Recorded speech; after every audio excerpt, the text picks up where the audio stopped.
Hello বন্ধুরা, আসসালামু আলাইকুম। সকলে কেমন আছেন? আশা করি সকলে ভালো আছেন। তো ভিডিওটির টাইটেল ও থাম্বনেল থেকে বুঝে গেছেন যে আজকের ভিডিওটি কি সম্পর্কে। আজকের ভিডিওটি হচ্ছে যে আমরা জিপ ফাইলগুলো আনজিপ কিভাবে করব। জিপ ফাইলগুলো আনজিপ করা একদম সহজ। আপনি খুব সহজে জিপ ফাইলগুলো আনজিপ করতে পারবেন। অনেকে অনেক ধরনের ভিডিও দেখায়, কিন্তু আমি আজকে এই ভিডিওতে খুব সহজেই জিপ ফাইলগুলো আনজিপ করানো শেখাবো। তো আমাদের জিপ ফাইলগুলো কখন হয়? যখন আমরা কোনো ফন্ট ডাউনলোড করি তখন আমাদের ওই ফন্টগুলো জিপ থাকে।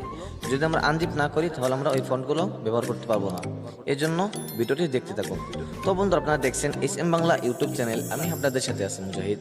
ভিডিওটি শুরু করার আগে একটি কথা বলে নিচ্ছি, যদি আপনি আমার চ্যানেলে নতুন দর্শক হয়ে থাকেন তাহলে প্লিজ চ্যানেলটিকে সাবস্ক্রাইব করে পাশে থাকা বেল আইকনটি বাজিয়ে দিন, যাতে এরকম নিত্য নতুন ভিডিও পেতে পারেন। আর যদি সাবস্ক্রাইব করে থাকেন তাহলে অসংখ্য ধন্যবাদ।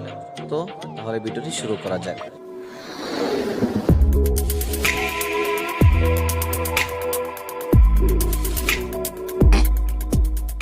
তো বন্ধুরা, জিপ ফাইলটি আনজিপ করার জন্য আমাদের একটি অ্যাপ্লিকেশনের প্রয়োজন পড়বে। আমরা অ্যাপ্লিকেশনটি ডাউনলোড করব প্লে স্টোর থেকে।